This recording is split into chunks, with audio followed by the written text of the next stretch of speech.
Welcome, everyone, to our Coins Not Cuffs guaranteed income session right here at Canada Justice Conference. We are really excited to bring you this session right here where we're talking about the important issue of what happens to these cannabis tax revenues that Virginia is going to be collecting as we are legalizing the commercial market. And now that Virginia is looking to really say, hey, how are we collecting the revenue? How much? And where is it going? So as advocates, we are always looking to how are we really stopping the enforcement, decreasing the enforcement. But as holistic organizers, we also understand that there has to be a point of what are we doing economically?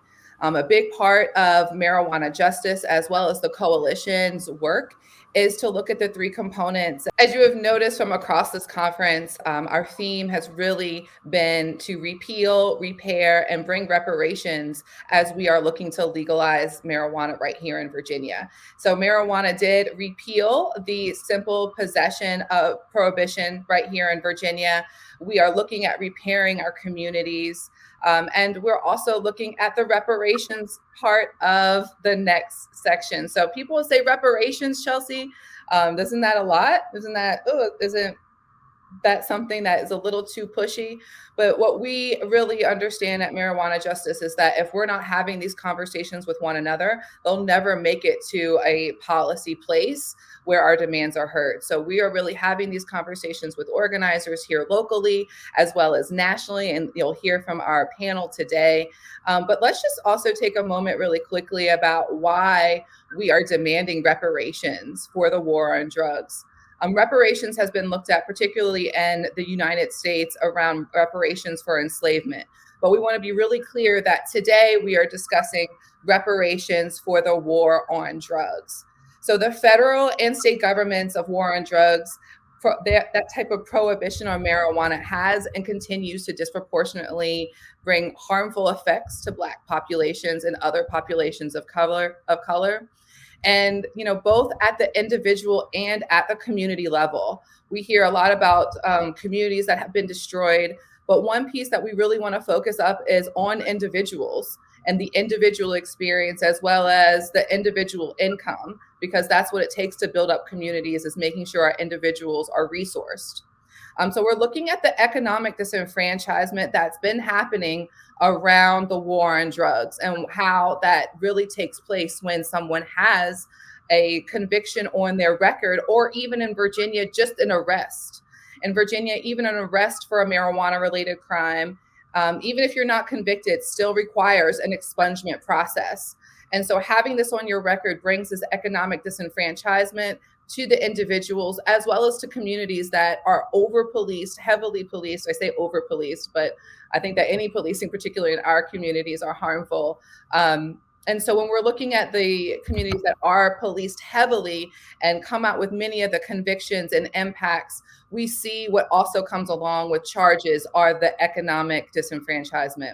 And with that is included in the loss of housing. I'm really excited to introduce our panel in just a second, but we're going to have a heavy conversation about the housing piece and why that is so crucial to our reparations conversation, particularly around how we use tax revenue of cannabis.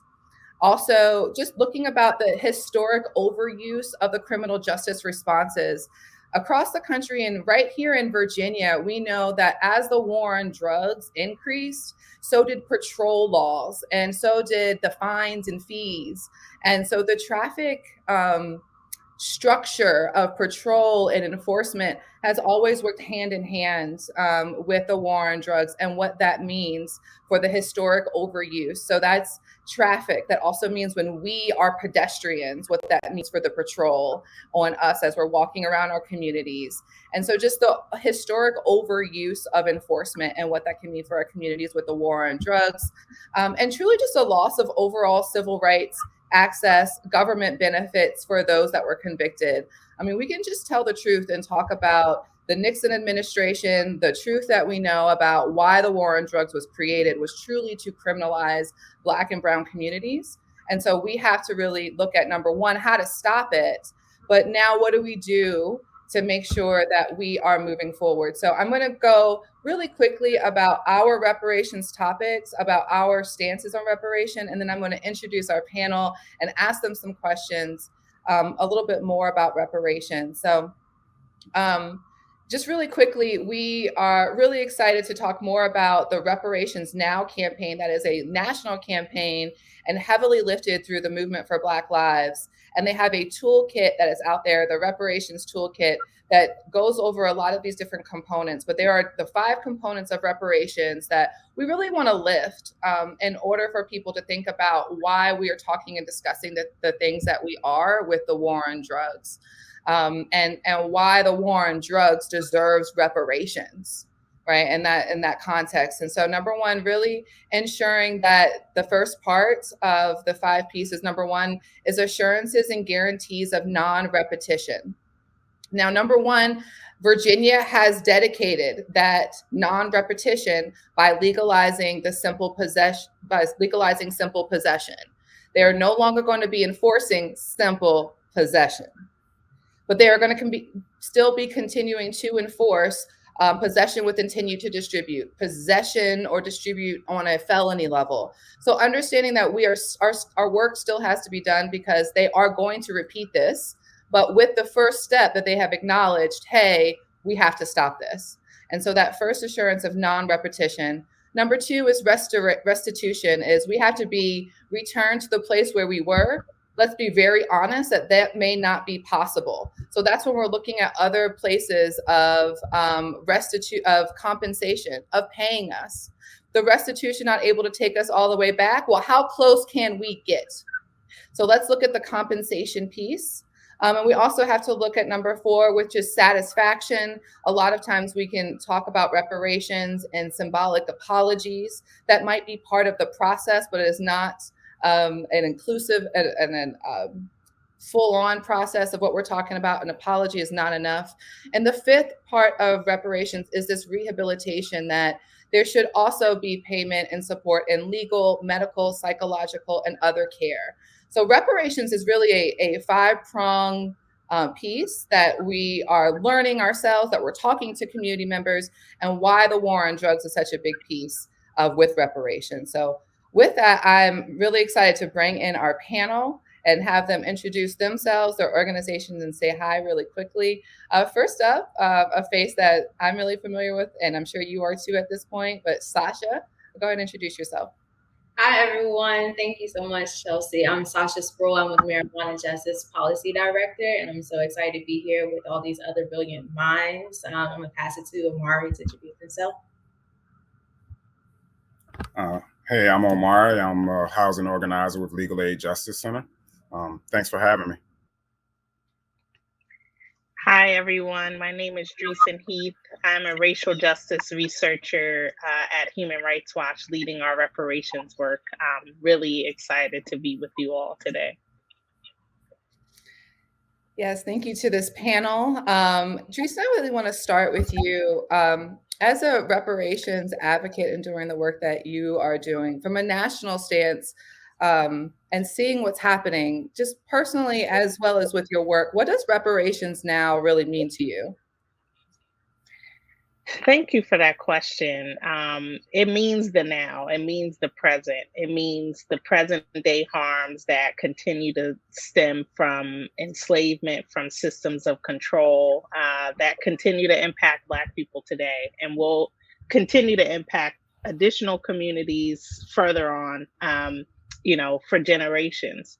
And so it's an intervention of the now. And that's why I like the term and hashtag, but also it's a way of life. It's a lifestyle, reparations now, because it's long overdue. It's been overdue, and we're at a particular once in a generational moment here where we have a number of local and institutional reparations efforts happening now. Some of them are addressing the impacts of the war on drugs.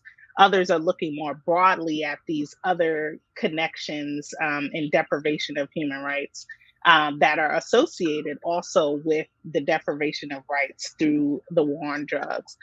So ultimately, we're all working towards the same thing when we are addressing the impacts of enslavement, of segregation, whether it's de jure or de facto, because that has created the communities in which there, are over policing.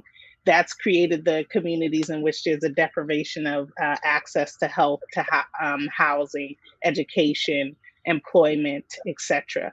And so I'm so glad that you touched on the right to remedy and reparation within the international human rights law framework, because as a Human Rights Watch, employee, that is also my mandate to make sure that people know that, especially in the U.S. is a party to treaties that have obligations under this. So this isn't just something people can throw away. Oh, reparations, we don't want to deal with that. No, a community or communities have been harmed. They have been injured significantly and need repair. And that is not just some, process of, that we can throw away. That is a human rights violation has been committed, such as the various human rights violations through the war on drugs. And there has to be appropriate remedy that's proportional to the size of the harm. So you talked about a little bit a restitution, bringing a community back to what I say is a morally acceptable place, because we know we're not going to get back to where we were prior to the violation. But that may also mean return of property. What assets have been seized as a result of a drug arrest? What property was destroyed during a drug raid? Were you displaced from your house as a result of a conviction or a felony arrest? In terms of compensation, that needs to be measured to its fullest, right? And we need to not only think about that number in terms of the initial harm, but also the compounded harms thereafter, and how that's impacting people's families, right? This is, and then in turn, an individual to their family, and then further to their community. How do we calculate that damage in dollars within satisfaction measures? I like how you said we need to go beyond apology, but also remember, apology is acknowledgement. Apology is the actual written, declaration that we harmed you. And therefore we're culpable. And that's why a lot of governments and non-state actors, private sector folks don't actually put in writing that they apologize for the harm done, because that's legal liability. But that's also, people get hip to that and are going to start organizing around the reparations that they're owed. People are already doing that, but in acknowledgement, an apology, official apology, is a way in which that's the first step towards getting the more comprehensive forms of repair we need. Rehabilitative measures. I mean, think about the psychological damages that the war on drugs have had on people. Think about the psychological damages that incarceration has on people, and thus then their family, and the intergenerational traumas that Black and Brown communities are already carrying along with them. In addition to whatever wrongful intervention by the state that happens. And so I love also that you spoke to the guarantees of non-repetition, which is absolutely where we need to also be focused, right? We cannot fall into this theme of gradualism.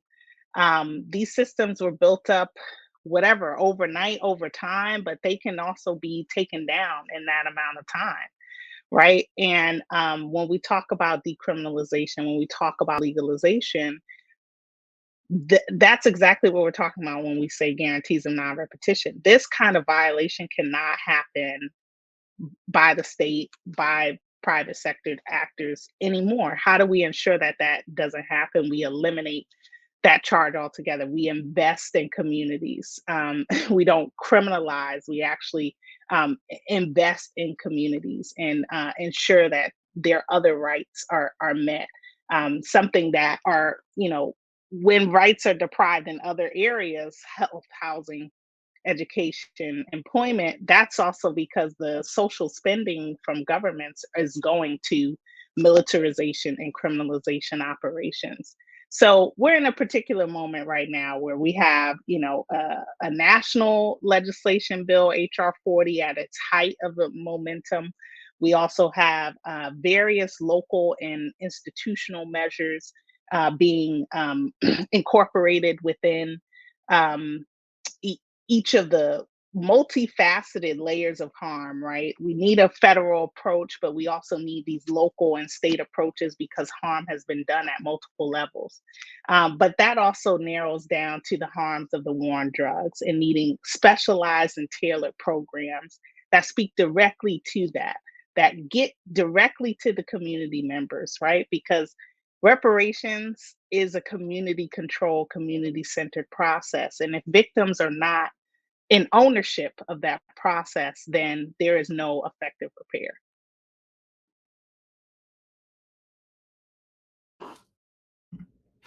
Wow. Well, thank you so much for that breakdown. I think that you were the perfect voice to really add on to that intro that was given and from the national sense to really talk about how serious this is, to talk about the urgency, talk about the moment that we are in, as well as just understanding that we have a real chance right here with this reinvestment. And the more that we talk, the more that we can build power to bring it down just as fast as it was created. And that is the truth of our imagination and our will, to be honest. Omari, I'm going to come over to you. And we heard in your bio, and I know a lot of folks that know you just say that you are really everywhere as an organizer. But the truth is that you have had a focus in housing, transportation, and food, which is really our basic needs.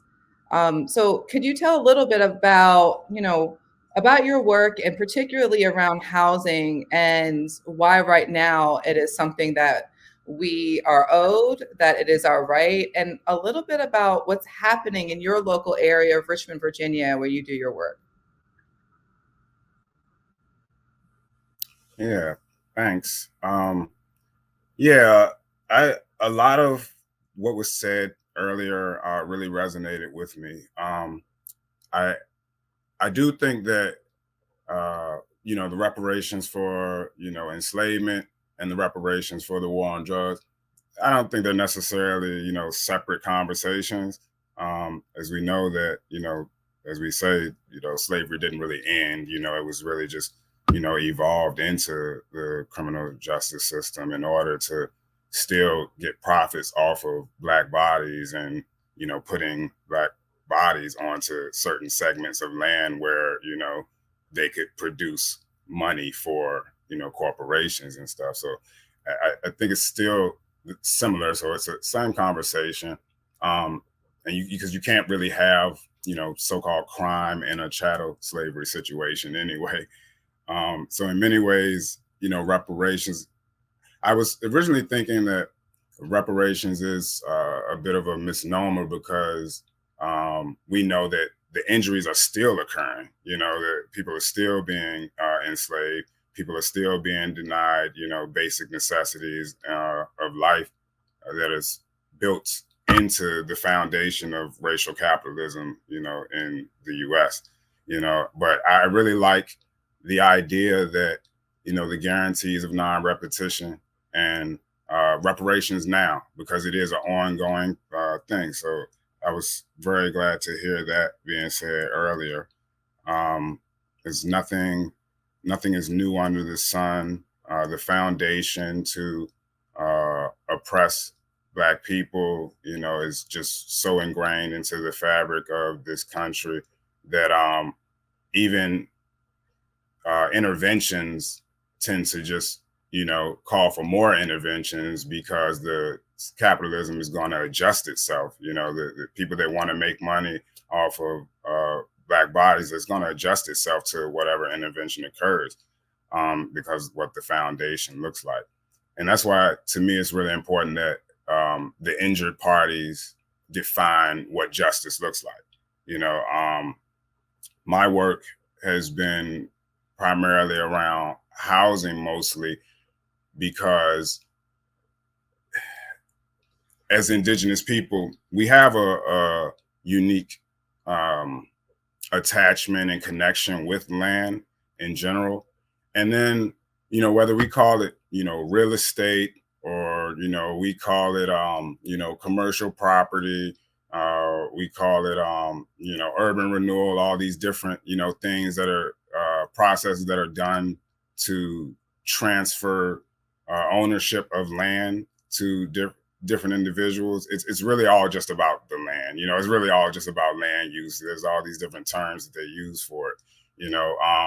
And so when I started doing a lot of my work in food justice, and learning how pivotal or crucial, I should say, that land ownership and control of land is to building wealth in a community or extracting wealth from a community, I began to see like just how everything was really related to land use. They'll tell you that home ownership is the best way to build wealth, things like that. Or we can see that so many of there's like a quarter of the U.S. population, a U.S. adult population, can trace their family's wealth back to the Homestead Act. And that was when, the United States was going and giving out, acres and acres to mostly white people, and they could just come and, take some land. And many of them didn't even keep the land.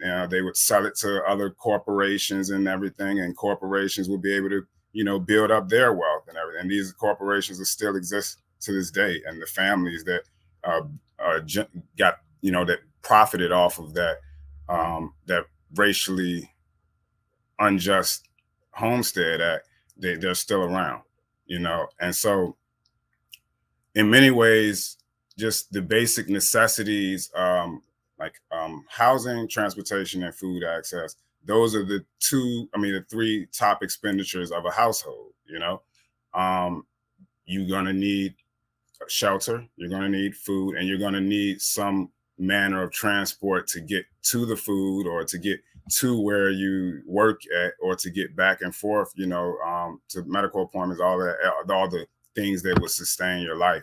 And so that's all, involving like, what are we doing with land? How are we using the land for transportation? How are we using it to grow food? How are we using it to build wealth in our community? And so in Richmond just being the, former capital of the Confederacy, and Richmond has, in Virginia as a whole, has a lot of laws that were put on the books just to deny the formerly enslaved from ever, owning property. And, Richmond is number one in the country for cities of this size for evictions. And so you can look at things like, if you want to appeal an eviction case in Virginia, they make you pay an appeal bond in order to just have your case heard. Now, you would have to pay an appeal bond to have your case heard by a jury, to have in Virginia, the lower courts, the general district courts, they don't keep records of the trial, so the judges, the prosecutors, they can pretty much do whatever they want to do with you, and you never can go back and say, hey, this is what they did, that was improper, because there'll be no record of it. In Virginia, it's called a court not of record. And that's not something that you have in other states. People that come to Virginia, they just think that stuff is really crazy in Virginia, all the legalese and things that are in our laws. It's really to deny Black people and poor people from fully participating in the benefits of, the country.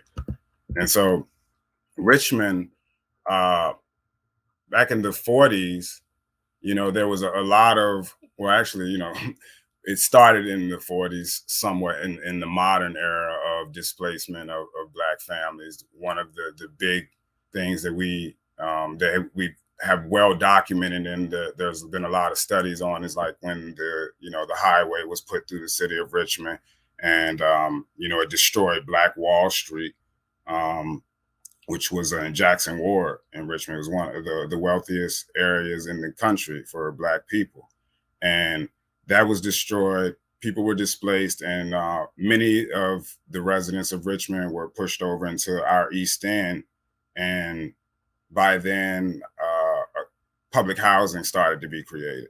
And so many residents were pushed over into, while they were displaced from Black Wall Street, pushed over into the East End. And so a lot of those families that were pushed over there throughout the generations, those descendants still live there, and a lot of people have been trapped in poverty due to things like, the over policing in neighborhoods. You have to think about when communities are over policed, and if a breadwinner of the household, gets incarcerated, or even if they get locked up and they have to pay a bond, to get out of jail. If we don't have like a house, if we don't own land or have a home to say, hey, here's my collateral, let me out of jail, maybe we'll still be in jail, and maybe our rent doesn't get paid, or maybe a mortgage doesn't get paid, or if we become incarcerated, maybe, grandma can't keep up with the mortgage, anymore. And then, that's leads to displacement of Black households from just different neighborhoods in the city. And so I think that's an aspect of mass incarceration and housing that isn't really dug into a whole lot. Like, what is the actual impact of mass incarceration on housing? Who are these individuals? Like, this one urban planner that was on our Richmond 300 master plan advisory committee did a study of Jackson Ward, and is showing how many people were displaced in Jackson Ward and pushed over into the public housing complexes. And so right now the city is initiating plans to demolish all the public housing, and there's not really an adequate replacement process right now. They haven't described a plan where we will be preserving housing for those descendants that have been wronged by many racially unjust land use policies.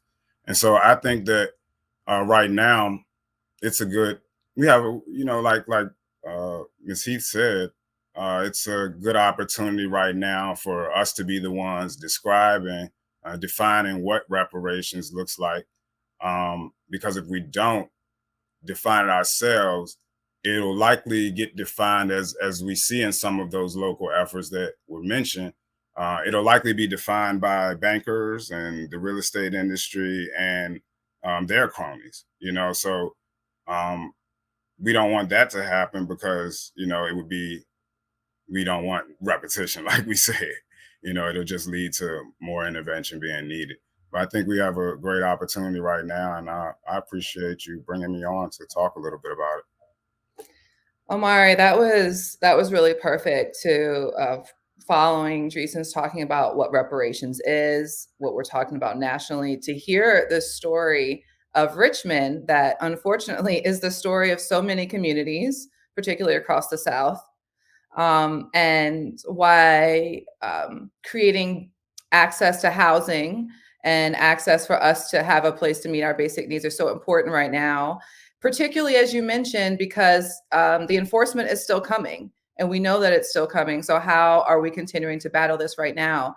At Marijuana Justice, we've been working with people across the nation and locally, and some decision makers, to talk about what that can look like if and when Virginia starts collecting cannabis tax revenues. So I'm going to look over and pass it to Sasha, our policy director over at Marijuana Justice, and to ask and for you to talk about at the state level as well as locally, what are some opportunities policy-wise that we have to work on? Yeah, and you all panelists have mentioned all of the harms that the war on drugs inflicted on Black people and other populations of color. And the Commonwealth recognizes these harmful effects also from the cannabis prohibition. That's why they established the Cannabis Equity Reinvestment Fund, the SURF Fund, to address this harm, where 30% of marijuana tax revenue obtained by the Commonwealth is set to go back to the community. Now, as Chelsea said, as a marijuana justice, our job is to make sure that folks, that the Black and people and other populations of color that were most harmed by the cannabis prohibition are centered through this legislation for equity as we're thinking about equity in cannabis legislation.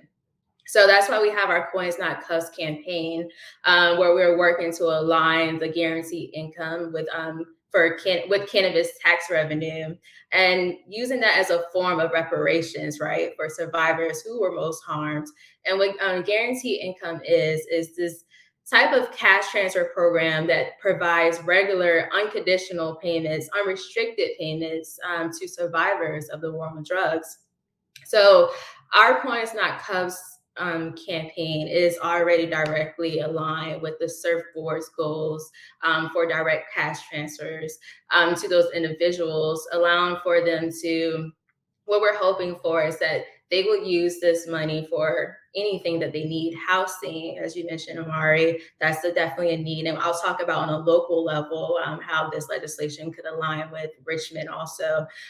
Education, physical health, mental health, paying off debt for legal fees, all of those things that come with having marijuana convictions, charges, or even arrests. Like Chelsea mentioned earlier, that even an arrest on for marijuana lasts on your record for years and years and years, and that has the harmful effect on how people, a harmful financial effect on our communities, right? So direct cash transfer payments, what we are asking and what we are working with legislators and decision makers are to give that money back, to reinvest that money into the people who were most harmed and impacted by the war on drugs and by the prohibition of cannabis. And like no amount of money can restore the damages. Like we talked about that earlier, restitution.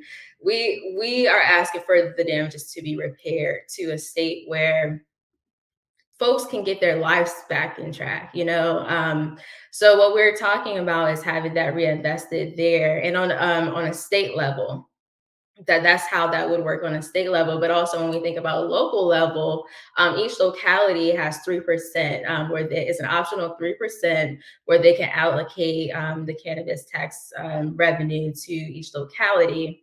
And they would adopt the same reinvestment strategy, and they would decide where that money is reinvested. And as Omari mentioned, in Richmond, there's a housing and a houselessness issue that's really big, and a very, very bad eviction problem in Richmond due to the red line and all the other discrimination practices that were talked about earlier. So what Richmond can do is use that 3%, right, that will be transferred to survivors of evictions and people who are experiencing houselessness, so that they could qualify at a local level for guaranteed income with the infrastructure that's already being built by the Commonwealth.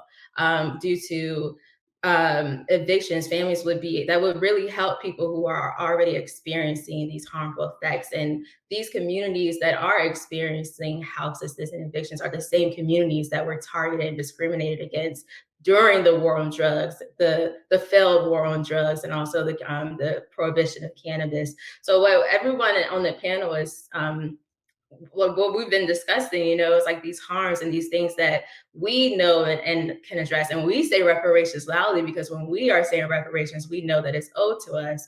And even though like the Commonwealth will recognize the harms, it's still, when we have these conversations about reparations, well, that these harms were done, we are saying that we in our communities are owed reparations. Even that becomes you should see the looks that we get sometimes just saying reparations. It's like their trigger word. And really for us, we are the ones experiencing the harms. So with this legislation being so closely aligned to our demands, This is what we are asking when we are moving forward for this upcoming General Assembly session, is to align that 30% and that 3% on the locality level, and pay people, pay Black people, pay people, other populations of colors and other vulnerable groups of people who have experienced the most harm, the most disenfranchisement, the most policing and being targeted throughout this whole experience. Those are the people that we are centering with our legislation moving forward. So, Sasha, you keep saying the people that are most harmed, most harmed, most harmed. How do we identify who is most harmed? Well, that has been identified, right, in the JLARC study. So the Commonwealth has the neighborhoods, it has the communities, you know what I mean? What we also need to do is identify the people who are still currently on the inside for marijuana crimes, marijuana charges. We need to figure out with resentencing how we can get those people out. We need the DOC to give us the names of those people who are still on the inside, right? So when we're looking at who are most harmed, we're thinking about Richmond, the people that Omari had mentioned earlier, the people who are experiencing evictions at a higher rate. These are the same populations who have been disenfranchised, and you can, like there's, like we mentioned earlier, there's no separation from slavery, that conversation with slavery and that conversation with reparations for the war on drugs. Although this is a conversation about what we're asking for is reparations for the war on drugs, this all is rooted from the same systems that targeted the same groups of people. So when we talk about identifying them, those are the people that we're speaking about. Right. So just to kind of talk a little bit about some technical things with what you're saying is the people that are most harmed are the people with the actual charges. Yeah. So we're saying if you have a charge, we're talking about you. If you have an arrest, we're talking about you. That's how simple it is that we're saying, is that you are identified by your criminal record at the state level. And that we are saying that you would have an opportunity to receive this set monthly amount, which is usually around $500 a month, and that would come straight from tax revenue of cannabis at that state level. And that's what we're proposing, and that's what Coins Not Cuffs is really about. And then, Sasha, you mentioned the local level too, that localities will be able to collect up to 3%. So they'll have their own fund, right? Every locality in Virginia that has opted in for commercial cannabis will have up to 3%. And so now we are saying, and we've already talked to folks in Richmond. That's why we had to have Omari on, because in Richmond, they're saying, hey, if we get that 3%, we want that 3% to go to guaranteed income to people that have been disenfranchised through evictions. So just like on a state level, that criminal record would be their way actually to guaranteed money. It would be your list of evictions or your denial of a voucher would actually qualify you for guaranteed income based on the money that we are getting from tax revenue of cannabis. Yes. Yeah. I mean, just really quickly, Omari, Dreisen, what do you all think about what Sasha was just talking about and this opportunity that we have? And really quickly, just to mention, y'all, this Surf and Fund, this was something that Illinois has done, and this is something that we're really encouraging a lot of states to do. But this is that moment that Dreisen was talking about. Yeah, me, I'm just really excited. I'm really excited for the opportunity that's available. It's been, a long road. I know even for your organization, it's been a long road. You guys have done great work, leading the Commonwealth, to be more equitable in the way that it's implementing, legalizing marijuana. Legalize it right? As you guys, hashtag legalize it right. Yeah. So I mean, that's ultimately, I think this is just a great conversation. We all seem to be speaking the same language, although we have not personally met each other, or other than you and I, Chelsea. But I have not personally met, the other panelists. But I see that it's very encouraging, and what is the word? I think the word is providence. It's like it's really speaking that we're all speaking the same language and here together to push this forward. So I'm really excited and happy to be here. Wonderful. I mean, we need community controlled processes. And, at the end of the day, sometimes that does mean having to work with legislators. That does mean working with the same, governments that perpetrated the crimes against the community. But it means that there has to be an internal community process first, right? What marijuana justice is doing, what people like Omari are doing in their communities, organizing people. What do we need? What does that look like? What are the harms? Who have been impacted? What are the needs? What does that look like? Because equity is kind of like this. I say it's like this more of a North Star, right? And in order to get to equity, there needs to be repair, right? You cannot have full equity or even justice if there isn't a repair of past and ongoing harms, because then you're just, you slapping a band-aid instead of like stitching up and having surgery on a major injury. And so I'm ecstatic also to see the creativity here, right? No, reparations is not a one size fits all program for everyone. It has to look different and be molded to the community's needs, as is being talked about here in Virginia. What Virginia does is not going to be what New Jersey does, is not going to be what California does, nor should it be, because even though the harms look similar across the country, it still looks very uniquely different in specific zip codes. And housing may be the primary need, or maybe food access is the primary need. The community has to determine that process. So, I am also just, thinking about some of the reparations initiatives that have, come up throughout this last year and, last couple years, really, in Evanston, Illinois, pledging their distribution of $10 million over 10 years. So that's a mix of donations and the city's 3% of marijuana sales tax. And so that 3% is going to go then to what is now being committed as the first phase of a direct restorative housing benefit, a $25,000 grant to a number of applicants who have been impacted by the city's racist housing practices. But we know other parts of Evanston's reparations program will also look at the impacts of the war on drugs and other things more specifically. Um, I'm just thinking about the conversion of all these ideas and how it is an exploding moment here in this country. And even outside of marijuana, convictions, when we're thinking about the whole drug conviction world, the drug criminalization world, right? Where we had, even prior to the war on drugs, having, starting in 1914, where Black people were, stereotyped through newspapers being the kind of Negro cocaine feed.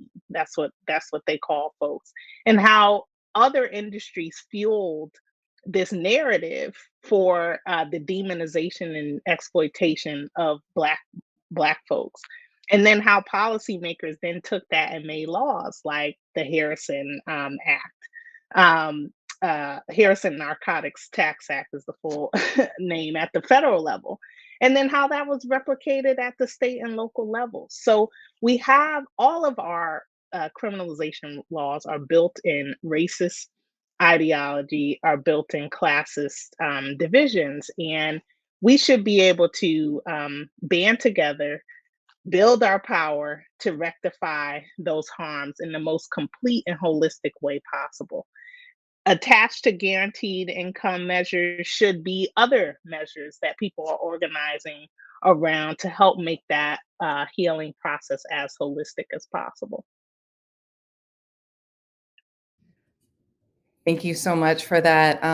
As you all can see in the audience, that this is such a full conversation. It's not just happening here in Virginia, it's happening across the country. We hope it's happening at home with you all as well. I just want to give an opportunity really quickly for the panelists to one more time, give the name of your organization, place for people to follow you, And maybe one last word about reparations now and the war on drugs. Sasha, I'll go ahead and start with you. Yeah, so again, I'm Sasha Spruill. I'm the policy director with Marijuana Justice. You can follow us on THC Justice Now and on Facebook, Twitter, and Instagram. And also make sure you stay tuned for all the rest of the updates with the conference. We have a full 3 days of other brilliant minds getting together to talk about all things cannabis. So I will leave you all with, I think it's already been said, reparations now, period. Great. Thanks so much, Sasha. Dreisen, you want to go up next? Sure. This is the moment we cannot miss. We are, either headed for further destruction as a country, as a people, as a community, or we're headed towards repair. There's only two sides. I know who all, what side we all are on here. And our communities, our representatives, people in this country need to recognize that there's only one side to go towards, and that is repair, which has intergenerational impacts that are everlasting. So we see where we are today. Support marijuana justice, support local community organizers who are doing just amazing work, but also work that is garnered in this vision of liberation, of actual liberation, and of repair. And so I'm so honored to be with you all today. And don't miss this moment. The train is moving. You either get on or get left.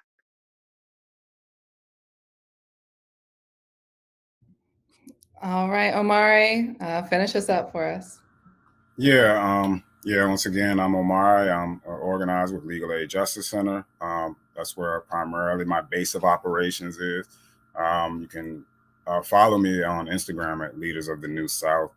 On Facebook, Leaders of the New South Community Council for Housing is another outlet that I use.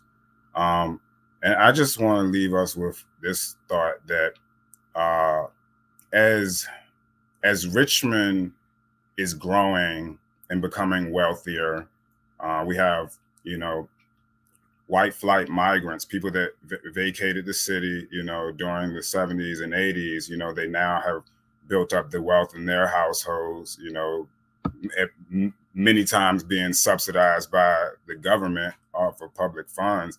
And so now they're moving back into the city, claiming houses that formerly belonged to Black people that were subject to mass incarceration, people that were subject to the predatory lending, people that were been subject to food deserts and so many other ills layered on top of one another that drive wealth out of communities. So it's really unacceptable for Richmond, the capital of Virginia, to, not proactively still suffering. And so I think that the marijuana legalization and the revenues are a great way to identify these same community members, these same communities that have been impacted by the housing stuff and the food and access to food and transportation inequities and so many other things. So it's a great moment, and I stand with Sasha, and I say reparations now. That's where I'm going to leave it, because this stuff is continuing. It's ongoing, so we need reparations now. It's not for something that happened years ago, or it's stuff that's ongoing also. That's right. Well, thank you so much to all of our panelists. Thank you to the audience. Make sure you're following them, and you stay tuned for our next session right here at Canada Justice Conference. Thanks again to Sasha, Dreisen, and Omari. And stay tuned, y'all. Reparations now. Peace. Thank you, Chelsea.